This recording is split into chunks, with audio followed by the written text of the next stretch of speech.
নমস্কার বন্ধুরা, আমি সোনালি। আমার রান্নার চ্যানেল ফুড আড্ডাতে আপনাদের অনেক অনেক স্বাগত। আমি আজকে খুবই একটা পরিচিত রান্না, যেটা হয়তো সবাই খেয়েছেন কম বেশি, ডিমের চপ করব। তো তার রেসিপিটা চলুন দেখে নিই। ডিমের চপ বানানোর জন্য আলুর পুরটা যে তৈরি করতে হবে, তার জন্য যে উপকরণগুলো লাগবে সেগুলো হচ্ছে: আলু সেদ্ধ করে ম্যাশ করে রেখেছি, নুন, হলুদ, আর এটা ভাজা মশলা। এই ভাজা মশলার মধ্যে আছে 1 চামচ গোটা ধনে, 1 চামচ গোটা জিরে, 2টো শুকনো লঙ্কা, 2টো এলাচ আর দারচিনি অল্প পরিমাণে। এটা হচ্ছে ভাজা মশলা, রোস্টেড করে রেখে ভাজা মশলাটা তৈরি করেছি। আর এখানে হচ্ছে পেঁয়াজ গ্রেটারে গ্রেট করেছি, রসুন আদা এই তিনটেই গ্রেটারে গ্রেট করেছি, আর কাঁচা লঙ্কাটা কুচি করেছি। এটা কেউ মিক্সিতে পেস্ট করবেন না, তাহলে স্বাদটা অত একটা বোঝা যাবে না। কড়াইতে এবারে গ্যাসে একটা প্যান বসালাম, বসিয়ে এর মধ্যে সর্ষের তেল দিয়ে দিলাম। সর্ষের তেলটা একটু বেশি দেবেন।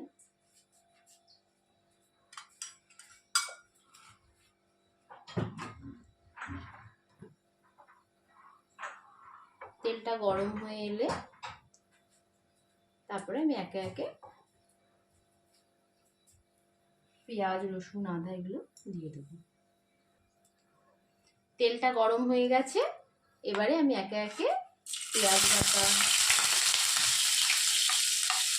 রসুন বাটা আর আদা বাটাটা দিয়ে দেবো।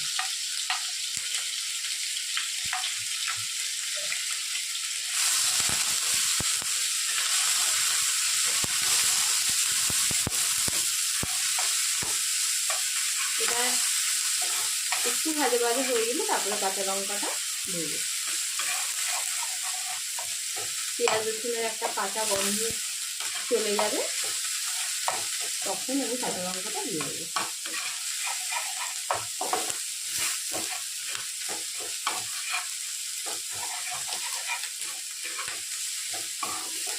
এটা খুবই সহজ একটা রেসিপি। বাড়িতে অতিথি এলে সন্ধ্যেবেলায় করতে পারেন, অথবা নিজেদের খেতে ইচ্ছা করলে হঠাৎ করে ঘরে থাকা বিভিন্ন উপকরণ দিয়ে এই রান্নাটা করা যাবে।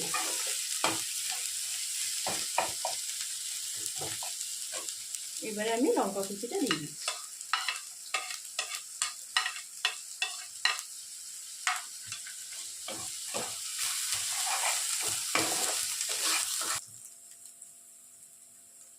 এবারে আমি ম্যাশ করে রাখা আলুটা দিয়ে দিলাম।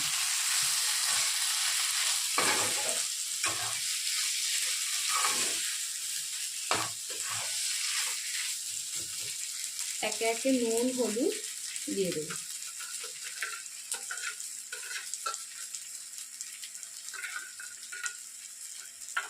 নুন আপনাদের স্বাদ অনুযায়ী দেবেন।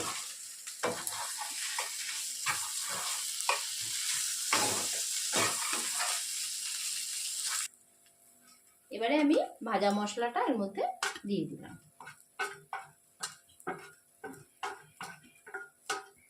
গরম মশলা গুঁড়োটা আলাদাও দিতে পারেন, কিন্তু আমি একসঙ্গেই সব রোস্ট করে ভেজে দিয়ে দিচ্ছি, তাতে গন্ধটা খুব ভালো আসে।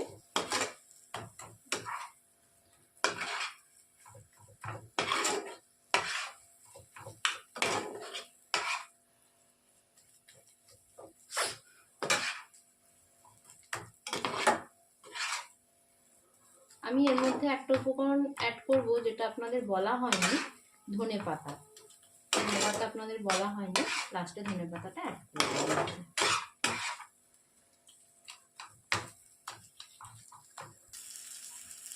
মশলাটা, আলু পুরটা অনেকটাই কষানো হয়ে গেছে, এবারে ধনে পাতা কুচিটা দিয়ে দিলাম। ধনে পাতা কুচিটা অপশনাল, আপনারা চাইলে দিতে পারেন, আর যারা পছন্দ করেন না তারা দেবেন না।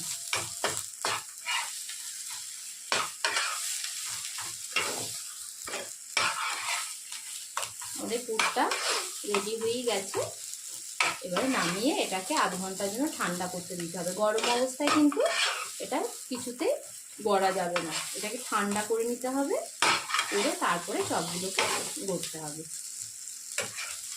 এটা আধ ঘন্টার জন্য ঠান্ডা করতে দিয়ে দিন।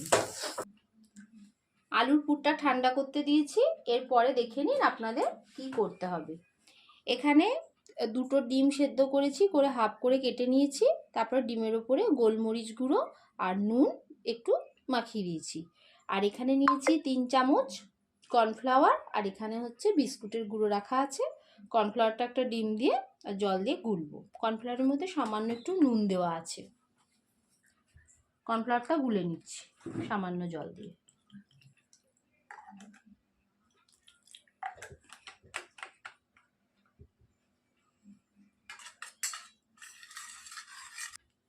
কর্নফ্লাওয়ারটা গোলা হয়ে গেছে, এবার একটা ডিম ফাটিয়ে দিয়ে দিচ্ছি এর মধ্যে, ডিমটার মধ্যে মিশিয়ে নেব।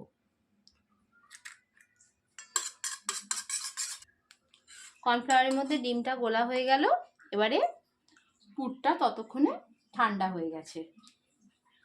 এবারে আমি পুরটা ঠান্ডা হয়ে গেছে, এবারে চপটা গড়ে নেব। প্রথমে পুরটাকে হাতে নেবেন, নিয়ে গোল করবেন, গোল করে হাতে একটু চ্যাপটা করে দেবেন, করে আধখানা ডিম দিয়ে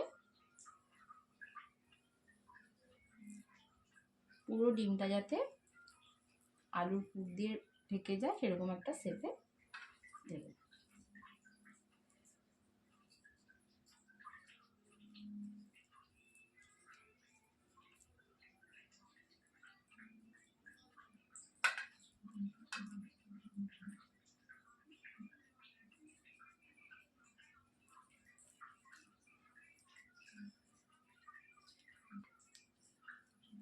এবারে এটা ডিমের মধ্যে ডোবালাম, ডুবিয়ে ব্রেড ক্রাম্বসে ভালো করে মাখিয়ে দিলাম।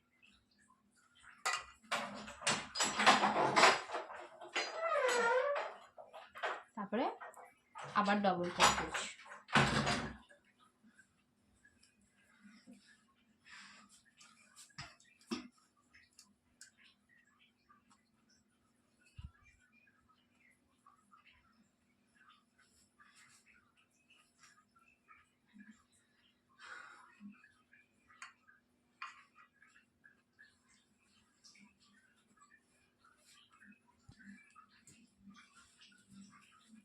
এইভাবে একে একে আমরা সবকটা চপ গড়ে নেব।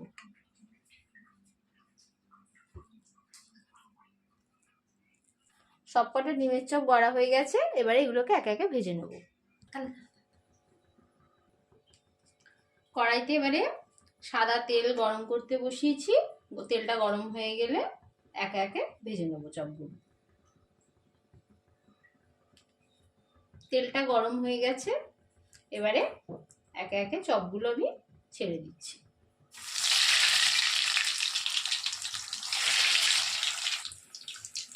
ডিমের উপরে তেলটা এভাবে দিয়ে দেবেন, গরম তেলটা, নাহলে কিন্তু চপগুলো ফেটে যাবে। আর গ্যাসের আঁচটাকে সিমে করে ভাজবেন, নাহলে ভেতরটা কিন্তু কাঁচা থেকে যাবে।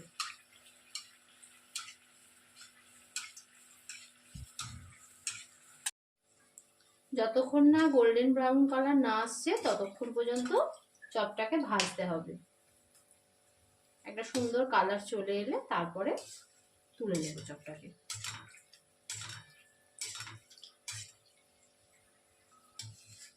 দেখুন খুব সুন্দর একটা রং চলে এসছে। এবারে আমি এটাকে নামিয়ে নিচ্ছি, আর সব একে একে এবারে ভেজে নেব। চপগুলো ভাজা সবই হয়ে গেছে। আমার ডিমের চপ সার্ভ করবার জন্য একেবারেই রেডি। আপনাদের বাড়িতে কোনো অতিথি এলে অথবা নিজেরাও সন্ধেবেলা স্ন্যাক্স হিসাবে এটা করে খেতে পারেন। আশা করি ভালো লাগবে। আমার এই ভিডিওটি ভালো লাগলে লাইক দেবেন, সাবস্ক্রাইব করবেন। দেখা হচ্ছে নেক্সট ভিডিওতে। নমস্কার।